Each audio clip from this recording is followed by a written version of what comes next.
Hello, hopefully everybody can hear me.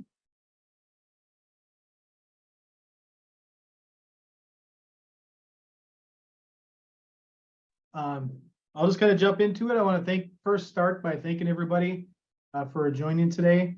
It's a beautiful Friday afternoon. I know it's nice down here in the Twin Cities. Thanks for everybody for jumping on and taking time with us today. Troy, did you have anything you wanted to introduce first? No, other than to join with you and thanking everyone to be here. So far, we have 88 people, so that's great. All right, I'll start out with a couple of caveats. There's the bill that was passed was 319 pages long.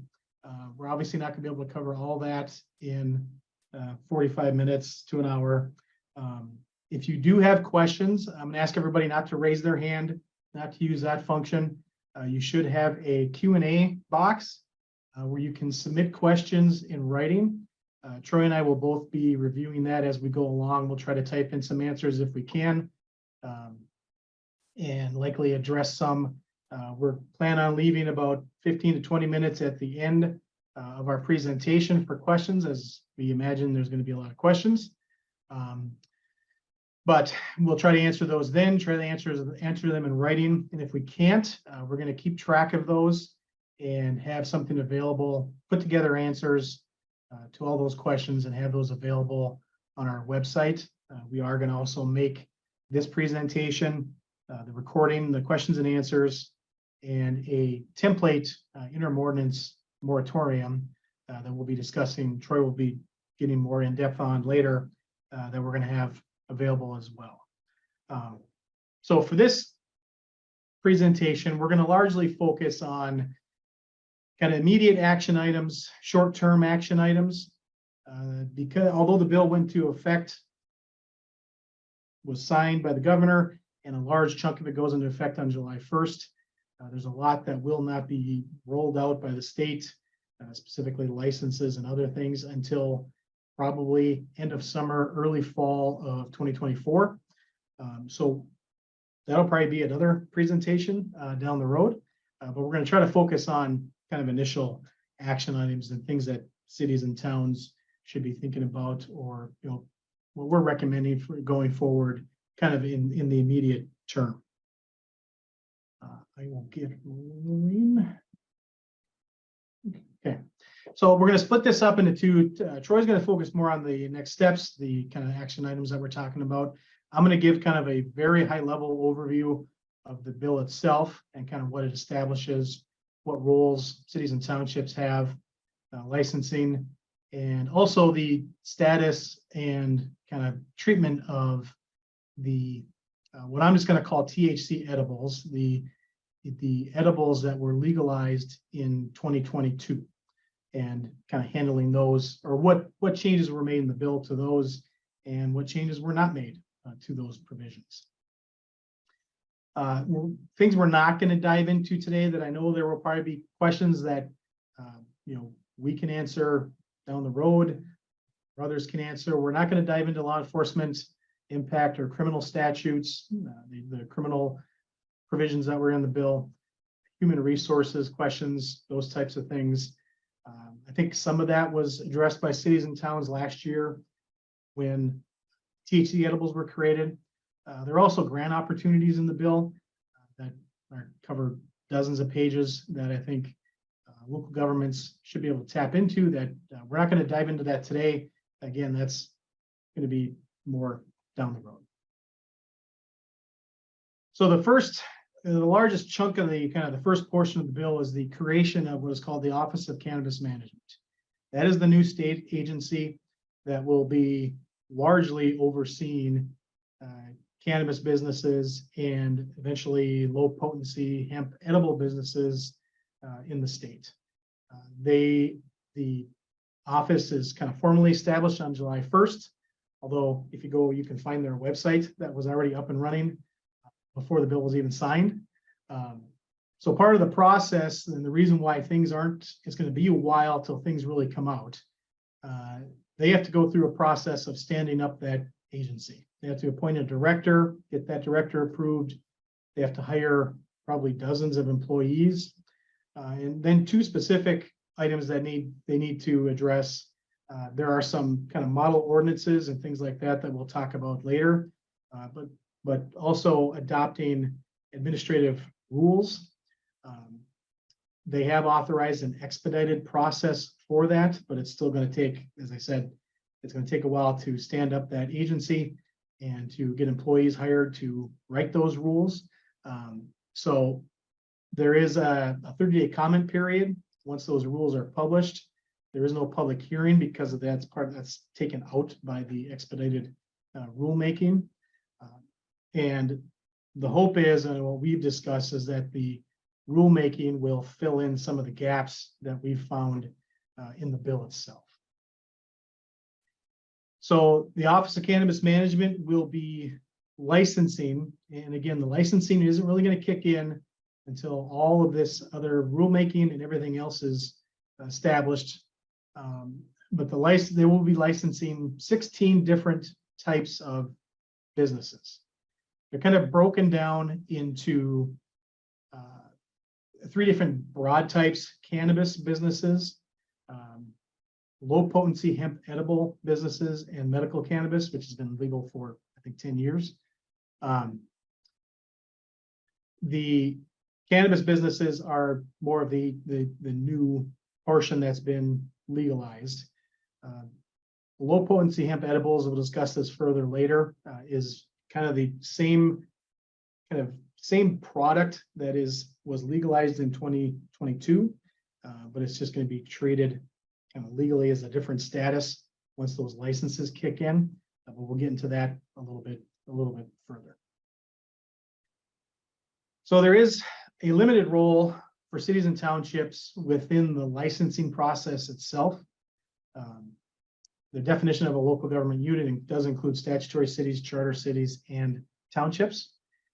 The role that they have in the initial licensing, when an application comes in for a cannabis business, and I want to emphasize the distinction between a cannabis business and the hemp businesses, the low potency hemp edible retailer and manufacturer.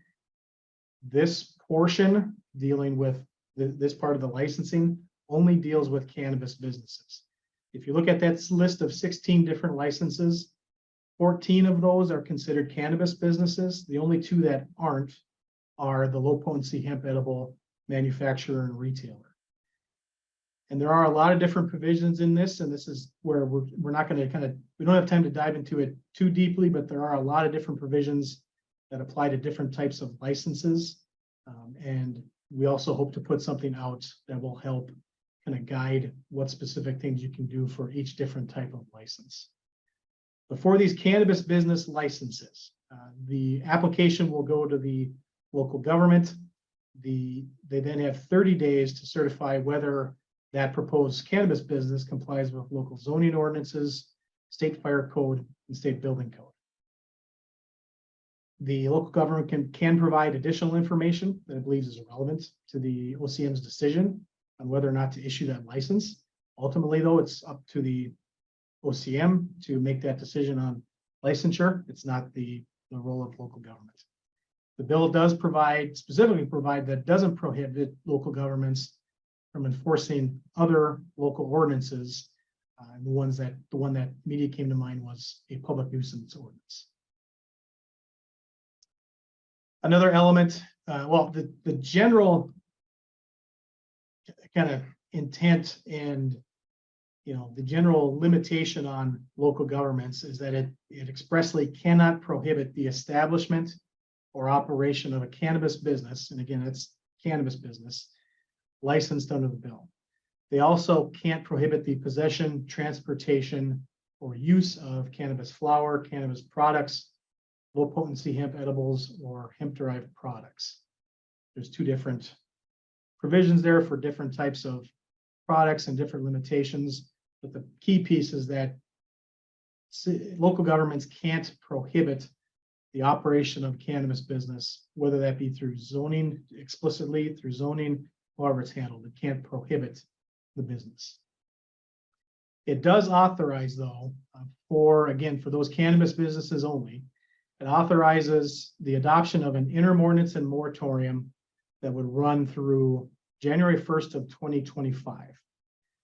And the kind of explicit language of the provision is that it's for a study to study what the bill refers to as time, place, and manner restrictions that local governments can adopt. We've kind of interpreted that as being zoning provisions. And before the local government adopts that moratorium, they do have to hold a public hearing. There is no specific language in there about notice and how that's to be provided. So we've taken the position that it's kind of the standard 10 days published notice before the public hearing, and you'll see that in our kind of template interim ordinance. So as I indicated, it does say that local governments can adopt reasonable restrictions on the time, place, and manner of the operation of a cannabis business, provided that those restrictions don't go so far as to prohibit the establishment of those businesses. As I indicated earlier, one of the tasks that the Office of Cannabis Management has to do here in the next year is develop what they've been tasked with, is working with local governments to develop a model ordinance that addresses that specific language, the time, place, and manner provisions, and also put together standardized forms, model policies, and procedures for local governments, specifically for compliance checks. And I know Troy is going to address some of this later on as well. The bill does also allow regulation on distances from certain types of buildings and uses, typically through zoning regulations.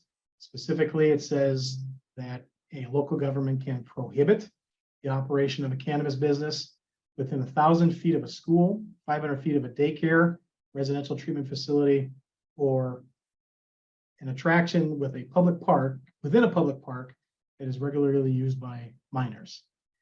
I'll note there are no definitions for any of these different provisions for school. What is school? What is a daycare? What is a treatment facility? How do you define regularly used by minors? This is one of those things that we're kind of hoping gets filled in with some of the rulemaking, but it's really just left with that language.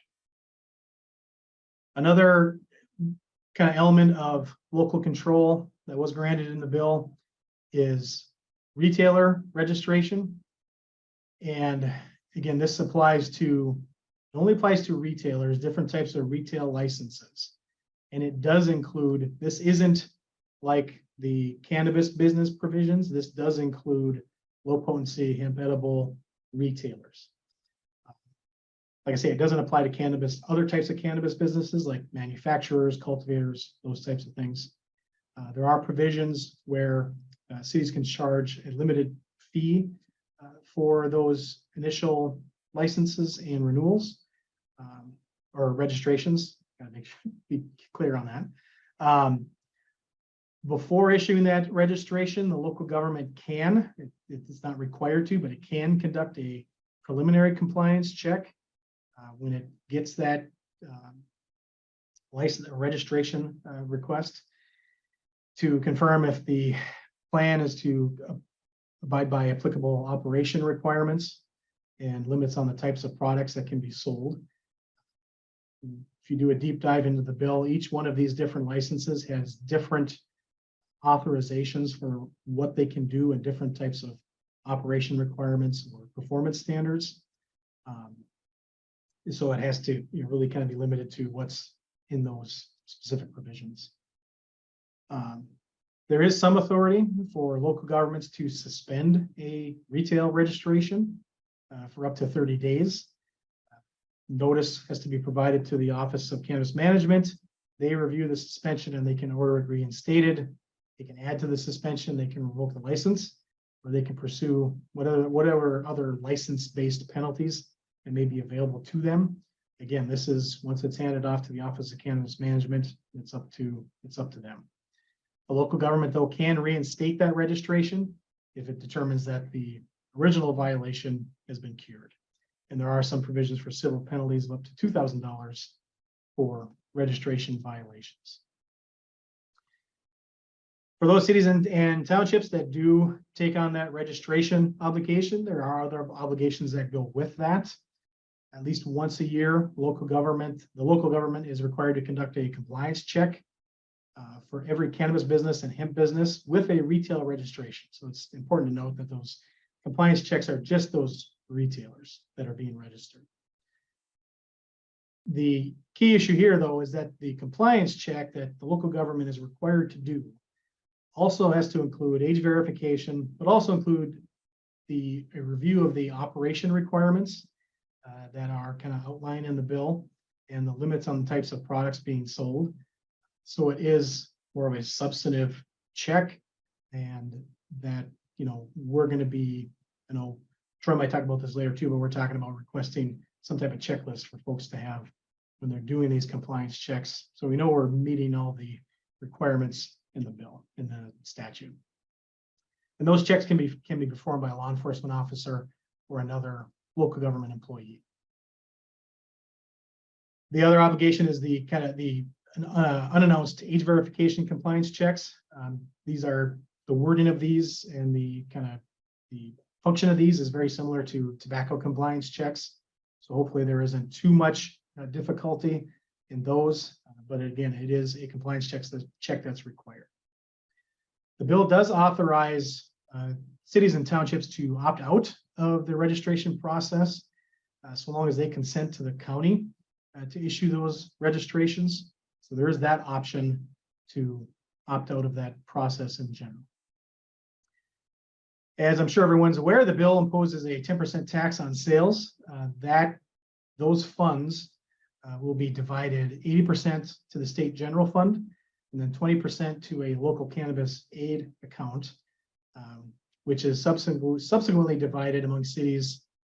And the wording in the statute is kind of based on total cannabis businesses within each city. It's not abundantly clear how that's going to work or how those funds are going to be divided. And hopefully that is something else that gets cleaned up in rulemaking. But there is that 20% account that's going to be created for local cannabis aid to go to cities. And I did want to note too that those funds and that division does not include townships. And then I wanted just to kind of briefly address the what I'm calling THC edibles that were legalized in 2022. There were very few significant changes to that statute. It's important to note, though, that they did go into effect on May 31st, the day after the governor signed the bill. Those were not delayed until July 1st or later. The other key part that we're seeing already, the change allows THC edibles to be sold at exclusive liquor stores, and that's effective as of May 31st as well. I happen to see a billboard on my drive in this morning advertising for the sale of those at a liquor store. I know we've seen ads elsewhere, and I know we've heard about vendors wanting to get those into liquor stores. So that is something that is authorized under the bill to be started as of May 31st. The bill does clarify some questions that were from last year's bill, that THC products, and I think this is specifically beverages, can be sold for on-site consumption at locations with an on-sale liquor license under Chapter 340A. There's some additional regulations. They tightened up some things as far as display and labeling and testing, and kind of the important provisions for these products. As of October 3rd, they have to register with the Department of Health by October 1st of 2023. Selling without a registration after that date is prohibited. It's important to note, though, that this is not the same registration process that's authorized for cannabis businesses and low potency hemp edible licenses that will be in effect, as we get into next year. And that provision, the THC edible bill that was adopted last year, sunsets and is repealed on March 1st of 2025. So there's going to be this time in between essentially now and March 1st of 2025 where people can be selling THC edibles, and the way they're defined, they're almost identical to what it was called edible cannabinoid products, THC edibles, and what is in the future going to be referred to as lower potency hemp edibles, so that they will be operating under one statute for a period until they get a license under the new regime, or until March 1st of 2025. And I know Troy's going to dive into that stuff a little bit further as we get into recommended actions for going forward. I think that is it for me. So I'll stop and turn it over to Troy. All right, thanks, Jason. Let's see if I can get this set up here.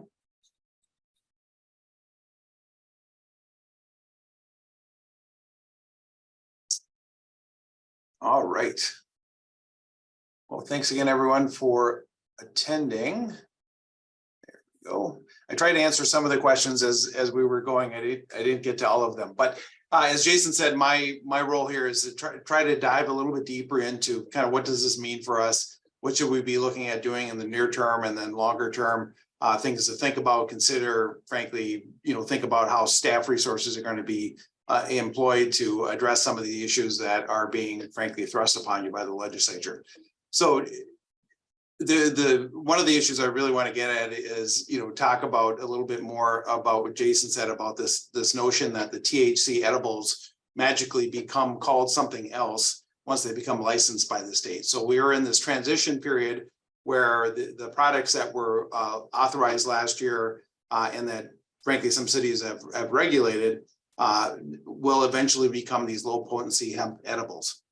And what does that mean for us, both in the short term and then once they become licensed? I'll give you a little hint. It's not entirely clear to me what that means once they become licensed, kind of what's left for us to regulate.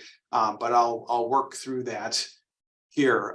But what is clear is that the statute that was adopted last year goes away, or at least the amendment, the statute that was amended last year to allow THC edibles, that does go away. It will be repealed on March 1 of 2025. So there we go. So really the first thing that, in my opinion, most communities should look at is adopting this new interim ordinance.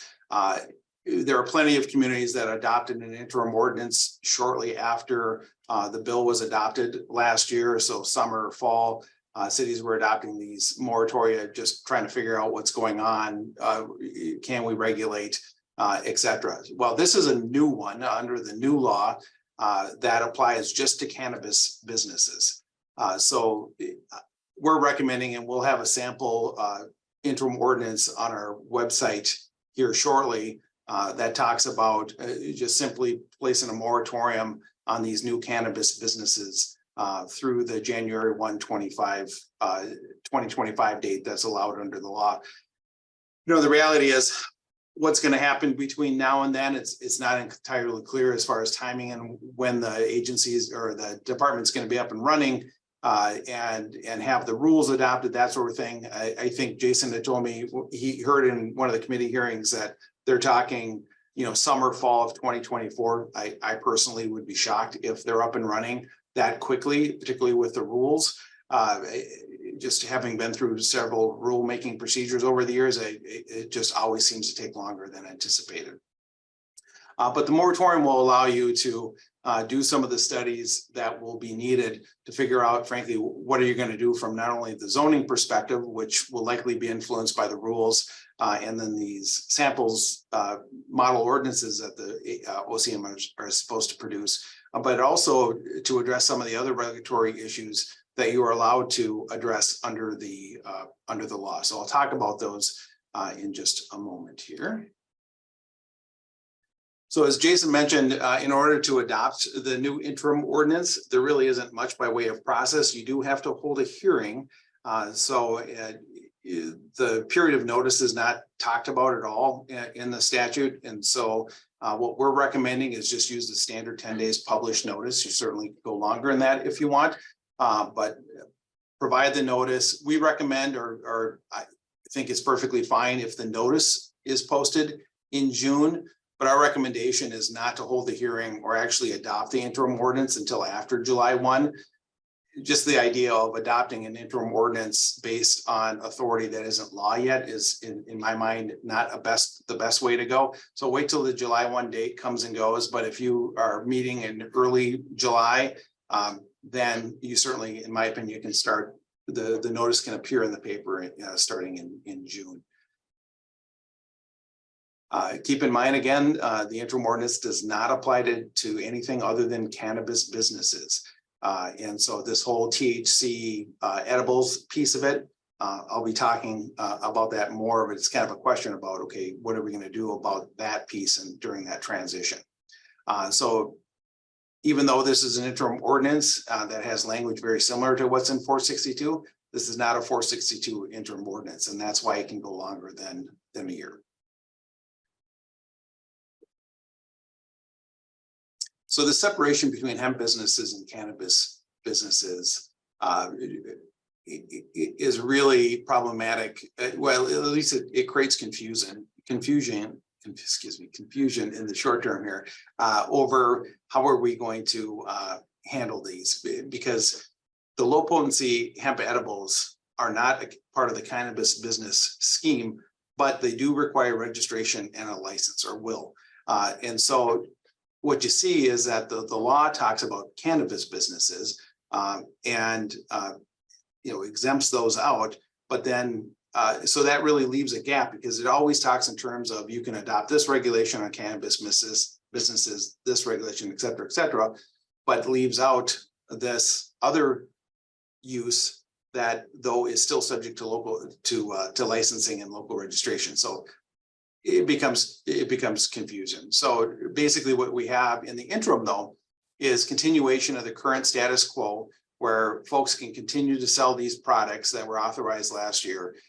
In my opinion, they remain subject to whatever regulations you put in place, whether that be the moratorium, whether it be a licensing scheme, whether it be zoning ordinances to specifically address these THC edible businesses. That all remains. And again, some of the big question is kind of how do things change once the state starts to license these things?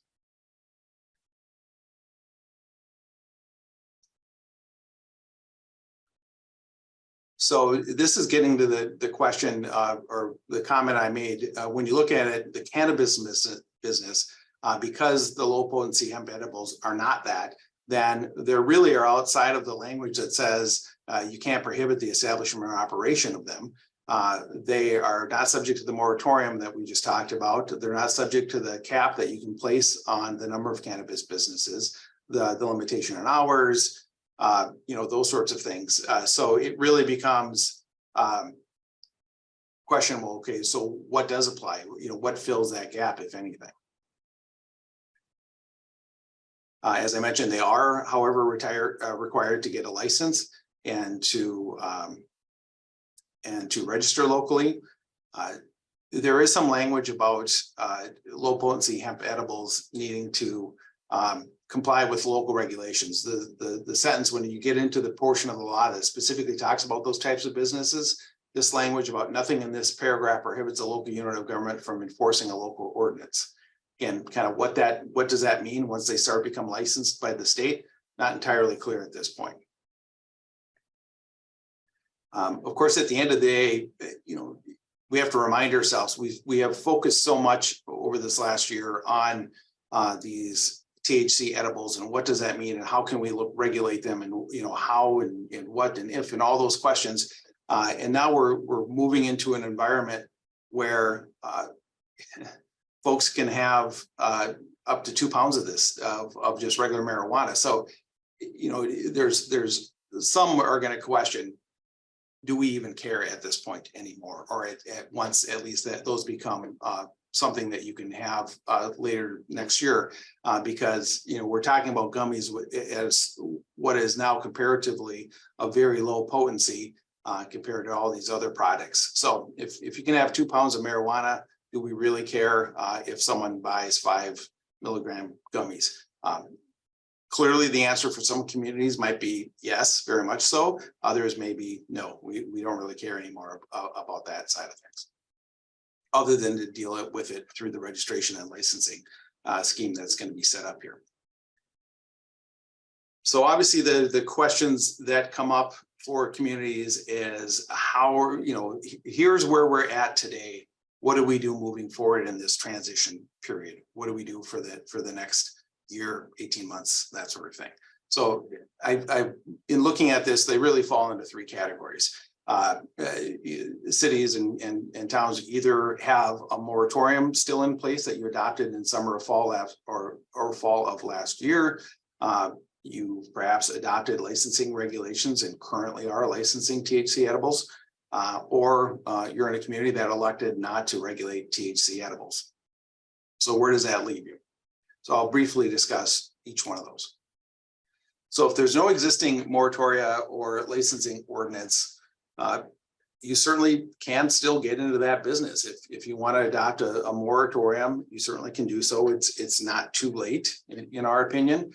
We are aware of at least a couple of our cities that are in the process or just recently adopted a moratorium on THC edibles because they want to see what happens and kind of how things play out during this transition period.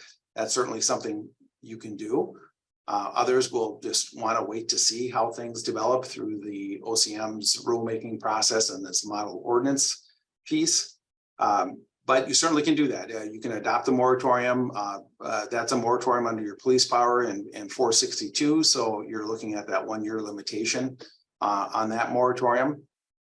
The question is, what is the effect of the moratorium once the state starts licensing these products? My last note there is that you may want to say that it terminates upon the state licensing these lower potency hemp edibles, because then you're prohibiting them under the moratorium when the state says they're eligible for a license. Again, we can get into that debate over whether or not, because it's not a cannabis business, maybe we can argue that we still have the ability to prohibit them even once the state licenses them. But frankly, at this point, this is new enough. I wouldn't recommend we take that particular stance. So those communities that have an existing moratorium, you're going to have to decide, what do we do? Are we going to attempt to put in place a licensing scheme for these that is only going to last for a year or 18 months or so until the state starts licensing them? Or are we going to look at zoning ordinances that are going to apply to these particular businesses? That's certainly something you can look at. There's no reason to suggest, in my mind, that if you adopt a zoning ordinance in the next 2 months, that for some reason it automatically gets preempted or something like that once the state rules are created and the models are adopted. But frankly, I don't know.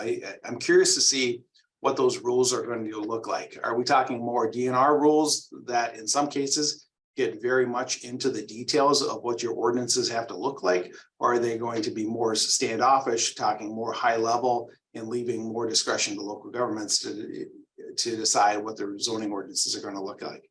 We have no way of predicting what those rules are going to look like and how far they're going to try to get into limiting what local units of government can do through their zoning ordinances.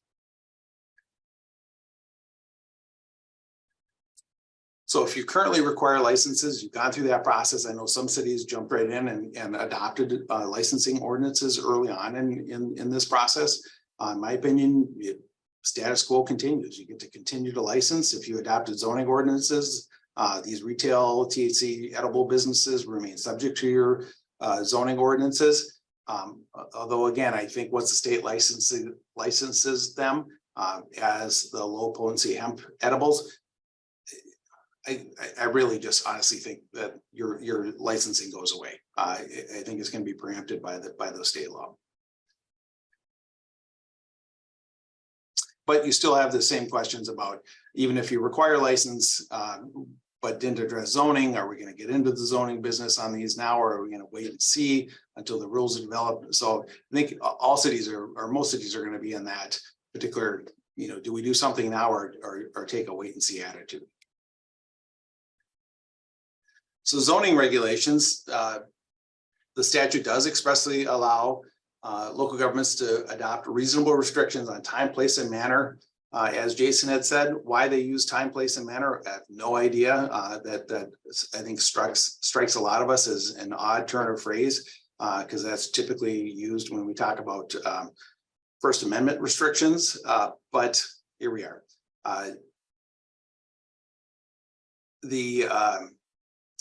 As Jason mentioned, they're required to work with us, local governments, to develop model ordinances.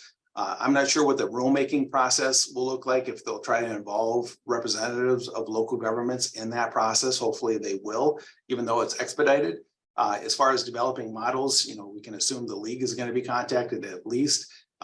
In the past, the league has typically reached out to other like law firms such as ours and others to try to assist in bringing some folks to the table to help guide that process. So we'll just have to wait and see. It's too early in the process to know exactly what that's going to look like. But hopefully they really will try to do some outreach and actually involve folks who write these things. So the setback distances that are allowed, one of the curious things about this is the law talks about school, daycare, residential treatment facility, etc., but it doesn't define any of those terms. So I think we're going to have to be careful on that. I know I've been in situations, others have been in this, when someone doesn't want something next to them, they say, well, of course, that thing that's happening next door is considered a school. Therefore, you can't be within 1,000 feet of that and me. And so I think pretty clearly either the OCM is going to have to address definitions of these terms in the rules, or for sure the local government's going to have definition of those terms for the purposes of applying this. Otherwise, you're going to run into some real vagueness issues with how do you apply that. So that's something to be considered. Now, one other thing that we've had in just internal conversations is that, not surprisingly, it's like, well, so what if we are so restrictive through our zoning ordinance that really there are no places left for a cannabis business to be located within our community? And I think you're going to run into troubles with that. And another way to put it is, I don't think you can zone these out. You certainly can put limitations on them that I'll talk about in just a second, and have these setbacks that I mentioned. So it may limit the area within your community where a business like this can be placed. But I think if the answer is no, much like the adult use idea that you can't zone those out either, I think it's going to be a similar analysis, that if really someone looks at your community in applying your zoning ordinance and the setbacks, and the answer is there are no properties where I can place a business, I think you're going to potentially run into trouble, as essentially you've zoned out in violation of that thou shalt not prohibit the location of the operation of these businesses. So the density limitation on this, I think this is, I'll tell you our interpretation of this, and there may be some room for disagreement on this, frankly. But the LGU density limitation, that if you're registering these things, then you can put a limitation on it. So if your particular community has, say, 3,000 people, you can limit it to one cannabis business. And it's to be clear, it's retail cannabis businesses. Your ability to place these limitations are not on the full list of businesses that can exist under this law. It's just on the retail components of it. But where I'm saying there might be some disagreement, our interpretation thus far has been, if you're over that 12,500, I use 13,000 as an example, I think you have to allow two. Some could argue, no, we don't get to the next one until we're at the next level of the 25. But I think it's not meant to be that way. I think it's one up to 1250, and then another one up to the next 1250. So again, we'll see how that plays out.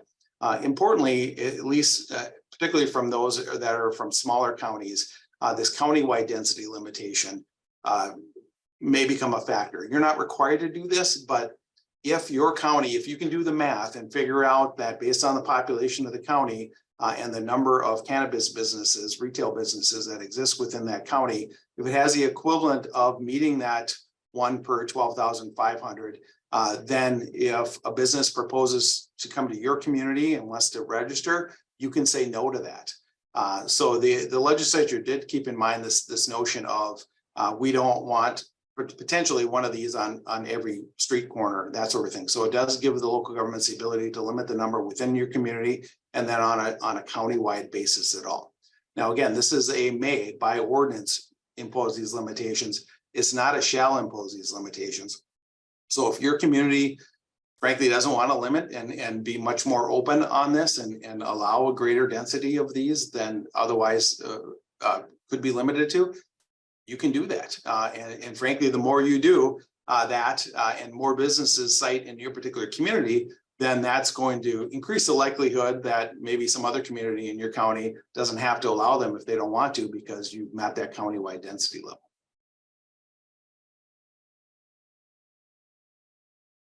As far as registration, there are definitely going to be some communities, small communities, particularly since this involves towns as well, that aren't going to want to register these things. They don't deal with liquor licenses, tobacco licenses. They're not going to want to deal with cannabis registration. And so you can opt out. The law presumes you're in unless you opt out. And so if you're in, that means you are registering, you are doing the compliance checks and all that, but you can opt out by giving consent to the county to do the registration on your behalf for your particular community. And of course, obviously, once you opt out, you're not collecting fees, you're not doing the compliance inspections. You can't limit the number of businesses within your community. You're essentially giving that up by choosing not to register. Again, registration only applies to certain retail establishments. Jason mentioned this. You do have, this is kind of this registration scheme is license adjacent in my opinion. It's the legislature giving local government some involvement in this process, but not full licensing authority. So as part of that, they did give you the authority to suspend the registration if there's a violation up to 30 days. Now, the OCM still oversees, as Jason mentioned, and can override your suspension, but there is some ability to bring some recourse to this if there's a violation without having to wait for some higher or for the OCM basically to take action. You have that immediate ability to suspend, but then it's going to go for a review by OCM, and then they can either sustain it and take action against the license, or they can say, nope, you have to reinstate them. Hours of operation, you do have the ability under the law, or I should finish my sentence. You have the ability to limit hours of operation.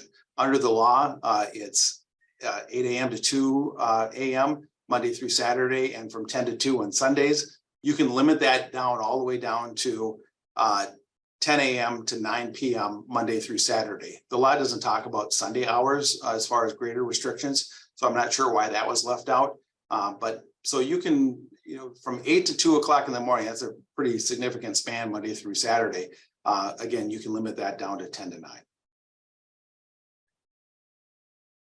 City as a retailer, keep in mind that if you intend to sell, if you have a liquor store, sell THC products in your liquor store soon, then you do have to register with the state by October 1 of 2023, just like any other THC retailer in your community has to register in order to continue to sell after that date. And then once the licensing is set up for that, for the lower potency hemp edibles, you have to obtain a license from the state. Cities, not towns, but cities do have the authority to create your own municipal cannabis store. It's not an exclusive municipal cannabis store like liquor stores can be, but you do have the ability, if you want, to get into that business as just a standalone cannabis business. Right now, we've had some conversations with LMCIT. They're not so sure where the insurance is on that, is the word that we're getting. So we would strongly encourage you to contact LMCIT before you get into the business of selling any of these products, just because frankly, you want to make sure where your insurance is at on this. So I would encourage you to contact them before you start rolling those products out in your liquor store. So the compliance checks, I'm just wrapping up with some things, thinking kind of longer term. Clearly, we're going to have to encourage OCM to come up with checklists and procedures and that for these inspections. The underage sales, that's easy enough. We've been doing that for a lot of years. We know how to do that. Show the ID, buy it. You shouldn't have sold it to me.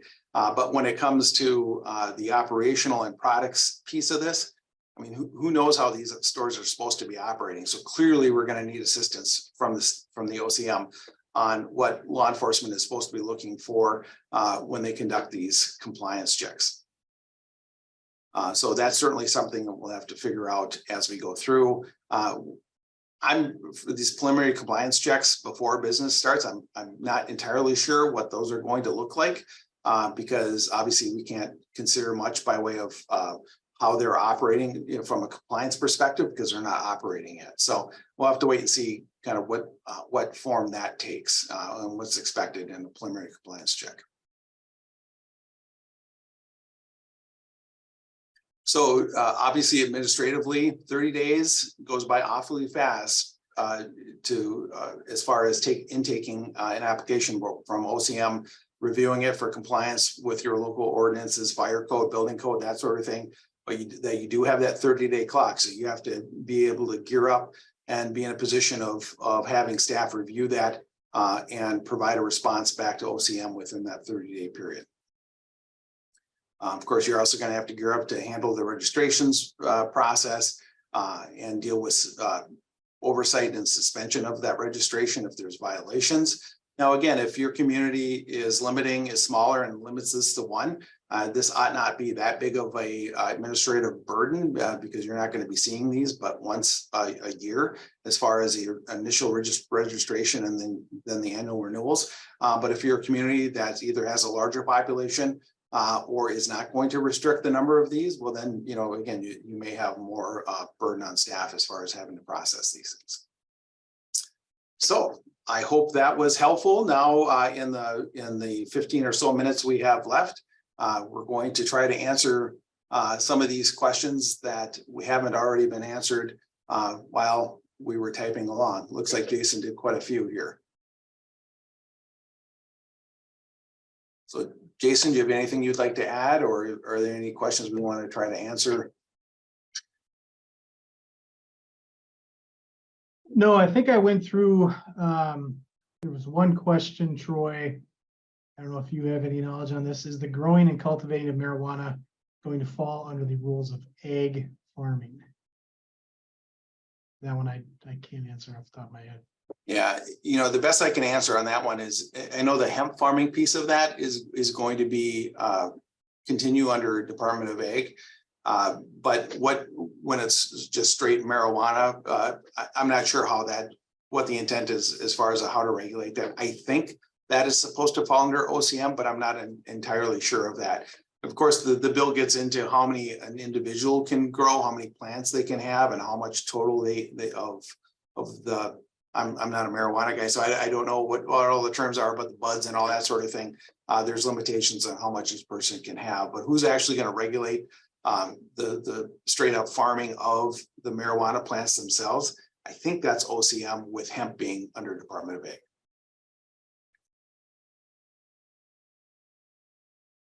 Another question has popped up. How do we handle THC seltzers?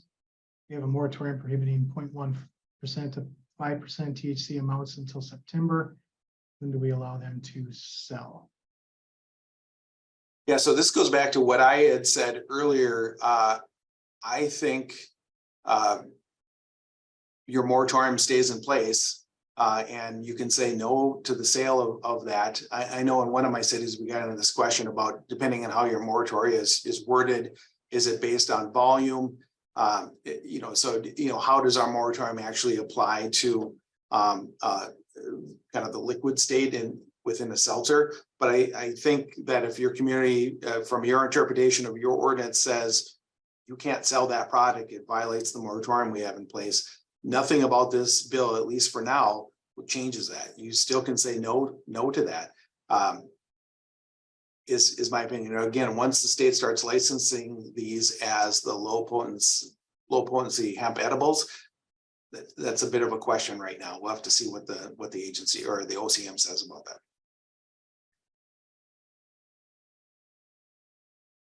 Okay, to clarify one more time, can cities under 12,500 residents opt out of allowing sale, distribution.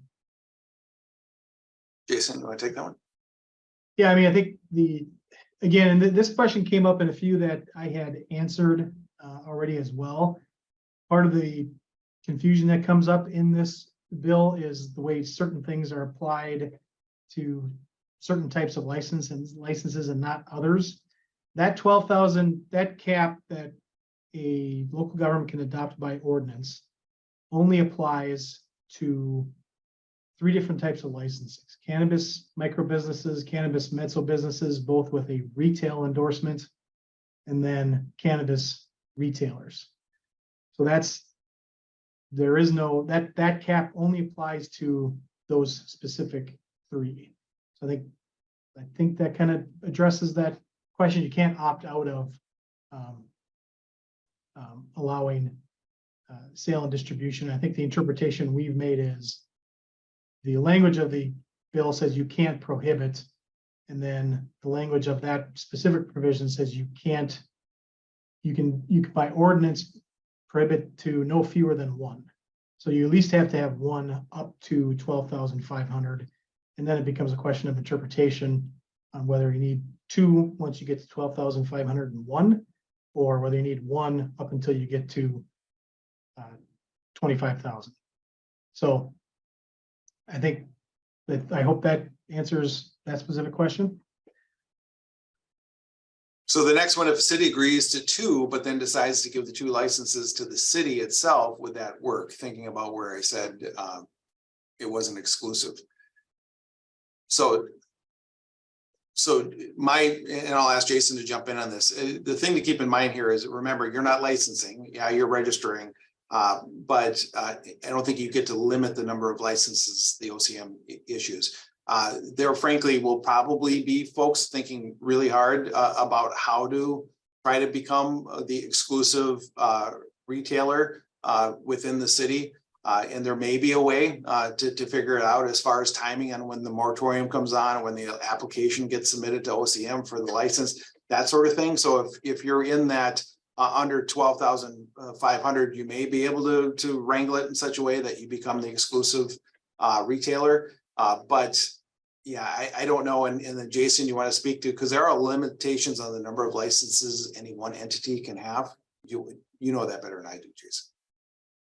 Yeah, I'm trying to find the language specifically for cannabis retailers. And part of it, the general rule is that if the city is going to do this, they have to abide by all the general operation requirements and everything else that applies to cannabis retailers. And for retailers, there's in all these different provisions, there are provisions where persons or entities can have more than 1 or just 1 license. And this one specifically says, no person, cooperative, or business may hold a license to own or operate more than 1 cannabis retail business in 1 city and 3 retail businesses in 1 county. So I think the answer is no. I think you get 1 license, 1 business. So I don't think if you're under that 12, I think there's a way you can try. And again, we don't know about timing and things like that. I think there's a way city does get that 1, that, and you adopt the ordinance capping it at 1, and you get that 1, then I think you essentially have exclusivity. But if you have to allow 2, then I don't think you can. You can only have 1 retailer license in 1 city. So next question's from a town perspective. If they consent to turn registration over to the county, would the town have any say in the regulation of location? I think yes.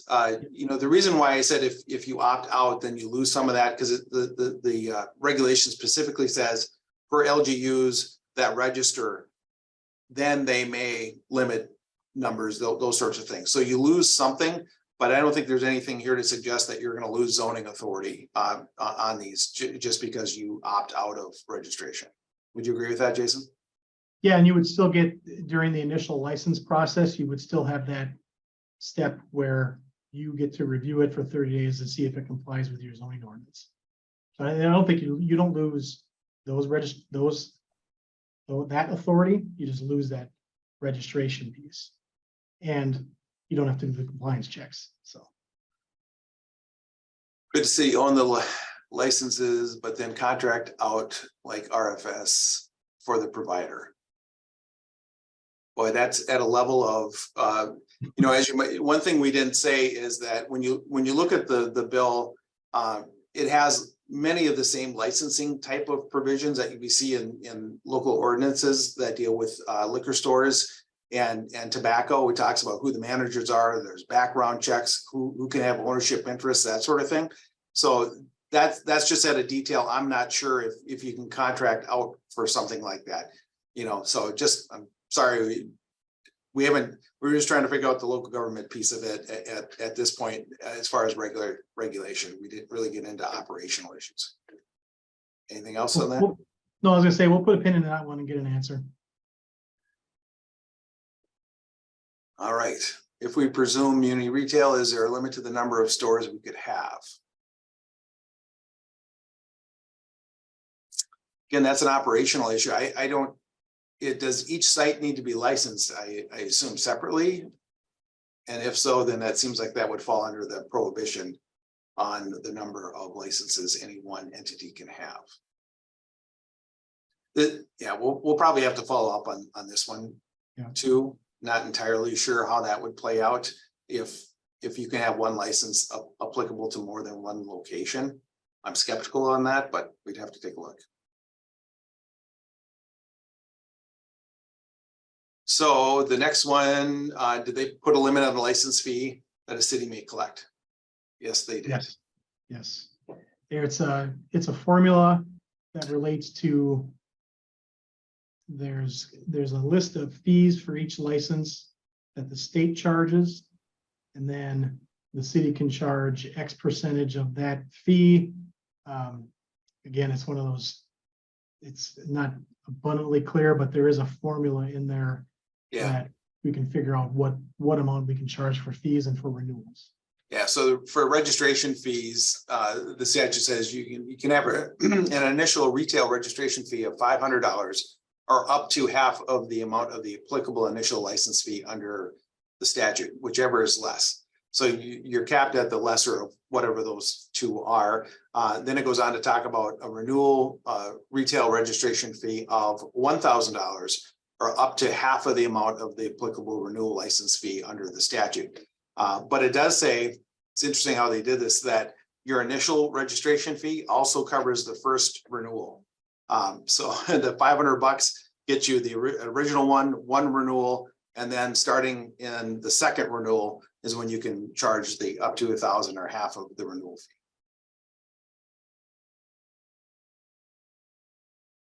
Next one, with the THC edibles licensed through the state later next year. For this year, it will be through the city. Yeah, if the city, I think that's what Troy had gotten into. If the city has adopted a licensing program for those THC edibles that were legalized last year, that can continue essentially until March of 2025 or until they become licensed, and then they're under the state's licensing regime. Yep. So when I said 2 in my question, that was meaning the population requirement for a city. I get that the number might be larger for a bigger city. Yeah, I guess I don't have anything to add now at this point. Sorry. What if our township doesn't allow commercial businesses now? What will have to allow the business cannabis? Well, that's an interesting question. If there's no commercial allowed in a community, would we have to allow the business? I think there's an argument, yes, that you would, because otherwise you'd be zoning them out in violation. Again, well, yes, I think the short answer is yeah, probably you would have to allow it. I would agree with that. On-site consumption. Jason, you want to talk about that? These beverages have to be prepackaged, or bars be able to mix drinks. Oof. That's another one I'd have to look into. Yeah, and again, just to remind folks, because we are getting to 1 o'clock here, we're doing our best to handle these now, but we will put together a Q&A that it probably won't be up till next week, but we want to have that on our website. Again, the website, the link that we'll send, I think we're able to send it to everyone who participated today. there'll be a link that'll get you to the page with the ordinance, recording of this, and the slides and the Q&A that we'll put together.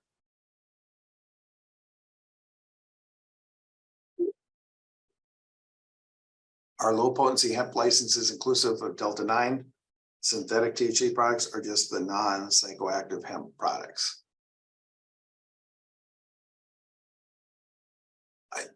So for right now, the low potency hemp. Jason, do you have any? I thought they had, that was part of the changes to 151.72 was adding synthetic edible cannabinoids, specifically Delta 9. I think that's what it is. I'm not exactly sure on the science there, but I think they did. I can confirm that, but I think that is included in the low potency hemp edibles. Yeah, and again, we'll try to follow up on that one as well.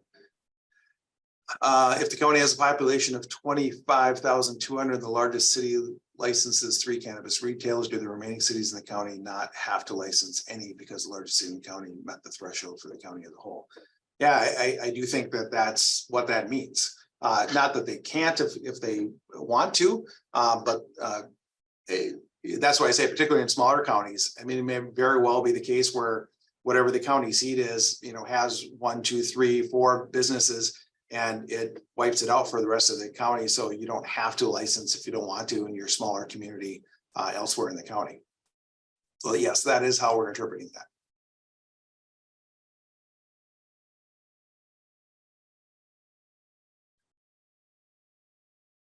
Is a limit per license type, for example, city of 12,500 is to allow 1 meso, 1 micro. Oh, no, it's just cannabis business. It's not 1 for each license type. Right. Yep. Are there specific details as to what constitutes a complete application for cannabis business application? If they're limited to 30-day review, presumably there will be standards for information to make sure that time frame is workable. Yeah, so the way I see this is the application is made to OCM. So I would see that completeness review being done by OCM, because then once it's complete, then the OCM would forward it to the local government to do its 30-day review. So that everything you're getting from OCM should be as completed as it needs to be under that process. So there really shouldn't be a local completeness component on that. Registration, yeah, I guess I haven't thought through exactly what the registration process looks like. That off the top of my head, but I would think that would be a potential completeness review. But I suspect the rules will get into great detail about what a registration application has to contain. Thanks for putting this together. Thank you for saying that. Good webinar.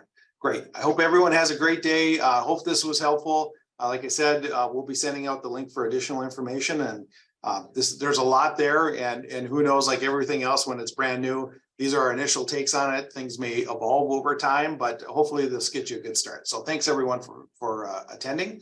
And like I said, have a great day and a great weekend. Thanks.